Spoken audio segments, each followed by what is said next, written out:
Господин Цветан Симеонов, председател на Българската търговско-промишлена палата. Господа, имаме 6 искания, имаме предстояща среща в Народното събрание между протестиращите енергетици и парламентарните лидери, депутати, обаче забележете, направи ми впечатление от партиите, които подкрепяли управлението. Тоест опозицията, аз подозирам, че и с опозицията ще се говори, обаче така както е оповестена среща в 11, става въпрос за онези формации, които са така своеобразно част от мнозинството в 49-я парламент. Дайте по един бърз коментар по този въпрос. Опита ни от наблюдаване непосредствената работа на Народно събрание, виждаме, че много пъти темите, които би следвало да търсят логично разрешение, се политизират и се стига до една говорилня, която няма бърз и качествен ефект. Добре. Сега, конкретно, имаме 6 искания. Ще си позволя да ги изброя набързо и да влезем в конкретика с вашите коментари, защото и времето ни не е особено много. Осигуряване на механизъм за капацитет, на въглищните централи като критична инфраструктура на енергийната система за страната. Незабавно изпълнение на решенията на Народното събрание от 31 януари 2020 до и 12 януари 2023 година. Ще влезем в това с подробностите. Започване веднага на изработване на енергийна стратегия с задължително участие на социалните партньори. Отлагане на либерализацията на енергийния пазар за битови потребители от януари 2026 година. Прозрачност на процедурите по инвестиционните намерения и включване на въглищните централи, мините засегнатите в съответните региони с техните проекти в тези териториални планове и категорично отпадане на териториален план на предприятие за конверсия на въглищните региони и дайте сега да превеждаме всяко едно от тях. Първо искам да ви попитам за тези решения, които незабавно да се изпълнят от 31 януари 2020 година и 12 януари 2023 година. Господин Георгиев. Да може да се сета какви точно бяха тези решения. Господин Симеонов, помагайте тук. Аз едно обобщено изречение, че част от исканията за нас като представители на работодателска организация са напълно логични и осъществими.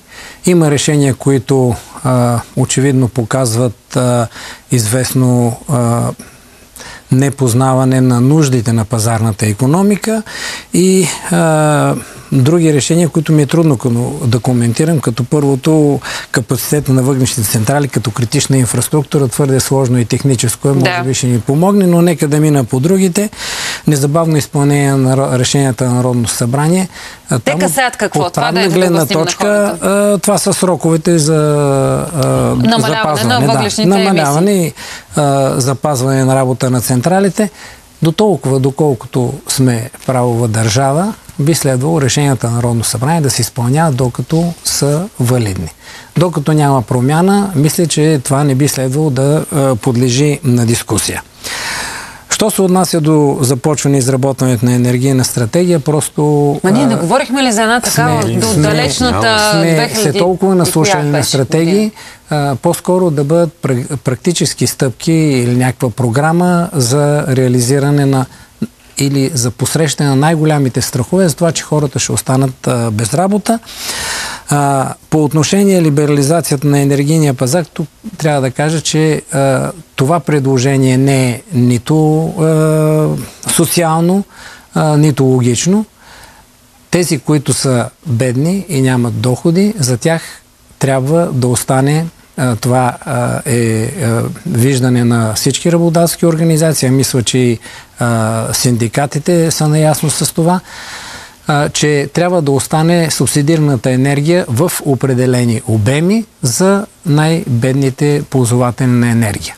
Не е логично да бягаме от пазарните цени на електрическата енергия за хора, които могат да платят. Това са хора с средни и по-високи доходи и не е редно 2 пъти по-евтина енергия да плащат и тези, т.е. субсидирана енергия да плащат тези, да обобщим, за да разбера правилно позицията ви.